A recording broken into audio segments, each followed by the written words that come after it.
single day. One person in St. Pete is dead this morning after a St. Pete police officer shot them.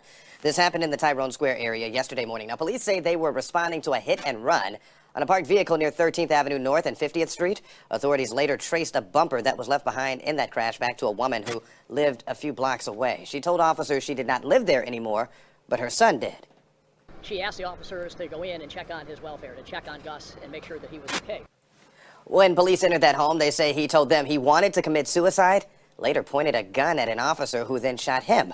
That officer is on paid leave while the investigation continues. As always, with these types of situations and these investigations, is that I'm going to tell you what I know based upon the preliminary investigation that's been conducted up to this point. Everything is subject to change based upon additional witness interviews, interviews of the officers, the physical evidence that we find at the scene, etc. But I think it's very important that we get out as much as we possibly can to tell you all and through you tell the public what happened. But everybody has to keep in mind that this is preliminary and it is all subject to change as the investigation continues. So what we know is that about 3:40 a.m. this morning, the St. Petersburg Police Department was dispatched to a vehicle hit and run. It was an unattended vehicle that was struck in the area of 13th Avenue North and 50th Street. The bumper to the suspect vehicle was laying in the roadway, and the vehicle left the scene. So there's a car parked on the street. It was hit by a suspect vehicle. The bumper came off. It's laying in the roadway, and there's a tag on the bumper that's laying in the roadway from the suspect vehicle. The St. Petersburg Police Department was called. The officers ran the tag. The tag came back registered to a Mary, and the last name is Spandoudis, Spandoudis, with an address of 1225 58th Street North, apartment 204A, which is the apartment complex directly behind me. The officers, because it was a hit and run and having the bumper at the scene, first came here to the apartment, knocked on the door because they wanted to find out before they went to the scene if it was a stolen car or who was driving the car or find out more about it. So they knocked on the door here and they got no answer and it didn't look like anybody was there. The officers went over to the scene at 13th Avenue North and 50th Street and conducted their investigation.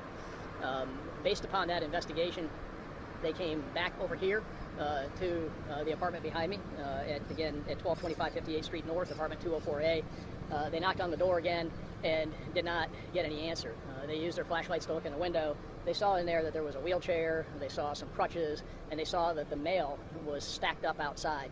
And they then called and were able to determine that Mary Spandoudis, whose residence this is, doesn't live here now. She's in a nursing facility here in St. Petersburg. They were able to contact her, and she said that her son, Gus, same last name, Spandoudis, is a white male, date of birth is 7/25/59, he's 63 years old, that he lives here, and that he's disabled, and the last time that she had any contact with him was this past Thursday on Thanksgiving Day.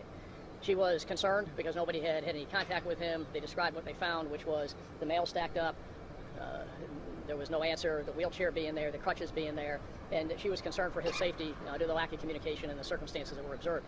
She asked the officers to go in and check on his welfare, to check on Gus and make sure that he was okay. The officers again tried to make contact by knocking on the door, announcing their presence as police officers. They didn't get any response. They got a maintenance person from the apartment complex who tried to use a key to gain access. They couldn't do that. The person couldn't open the door, so they called the St. Petersburg Fire Department. The St. Petersburg Fire Department came over, and the St. Petersburg Fire Department arrived here at about 6:10 a.m., and they were able to open the door. It was a forced entry to the door to open the door. Again, the officers identified themselves, went into the apartment. When they went into the apartment, didn't see anybody in the living room area, and they're announcing themselves, nobody's coming out.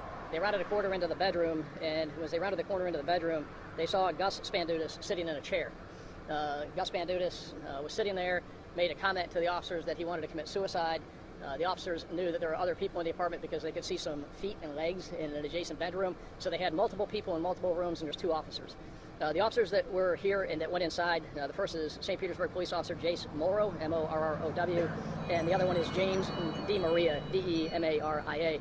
Officer Morrow was keeping an eye on Gus Spandoudis, and there's another person who was in the apartment who came outside, came out of the bedroom, and that is Dominic Messina, M-E-S-S-I-N-A. He's a white male, 9'10" of 93.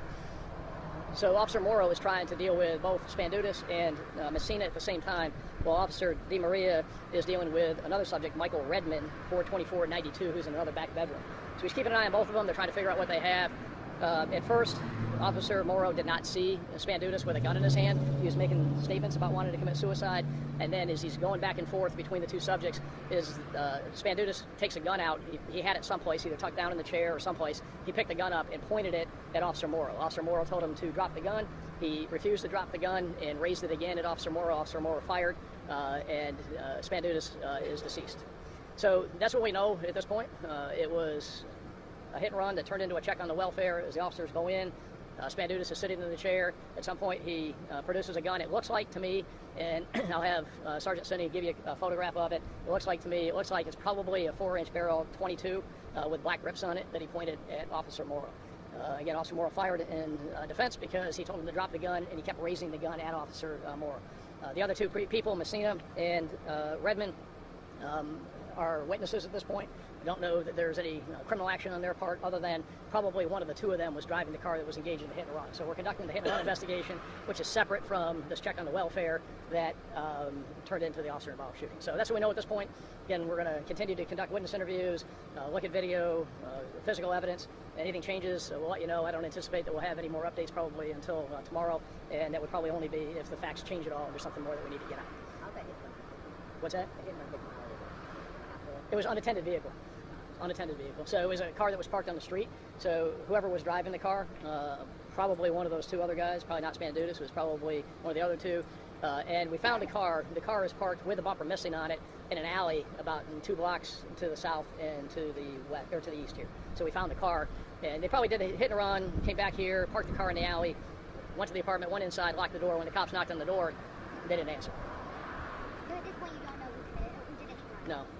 It's probably one of those two, but we haven't determined that at this point. So the one guy, Spandutis, lives here. Messina does live here. And Redmond, he doesn't live here, but he was, quote, staying here.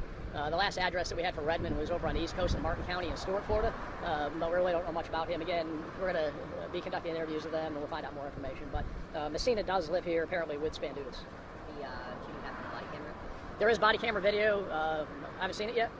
Again, that's part of what I'm telling you before we have an opportunity to even see that or to conduct in-depth interviews of anybody. So we'll be looking at the body camera. There is body-worn camera video, though, yes. Well, normal protocols are to... The normal protocols, I'm sure, will be followed by the St. Pete Police Department. Anybody have anything else? Any history in terms of mental illness and Spandutis' part? We haven't gotten there yet. I don't know is the answer to that. Yeah, do you know if there were any previous calls here? Don't know. Again, all preliminary. That'll certainly be part of the investigation. We'll want to know everything that we can find out about Spandutis, about Messina, about Redmond, criminal histories of mental health issues with all of them, any prior calls for service. All of that will be part of the investigation. But again, this is only right now, a couple hours old. Do you know if, when you reached out to the person who owns the home who's in the nursing facility, were they concerned because there was mail stacked up, or is that what triggered that concern? All the above. The officers communicated to her, and again, that is Gus Spandutis' mother, Mary Spandutis, who is in the nursing home, and they communicated what they saw there with the mail stacked up. Again, there were some other indicators that we're still trying to flush out that there was a problem in there. I don't want to discuss that at this point because, again, it's preliminary about some things that they saw that indicated that he might have been deceased in there or in trouble, medically in trouble in there, that he was having some sort of a medical issue.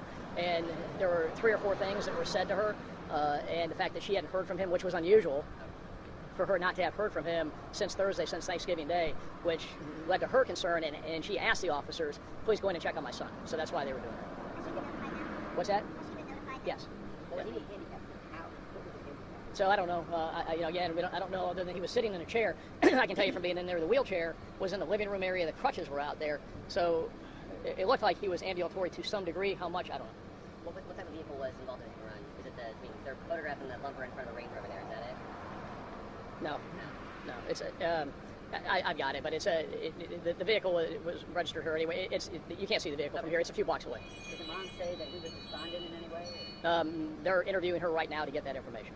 They're in the process of interviewing her as we speak. All right, thanks everybody. Thank you. All right.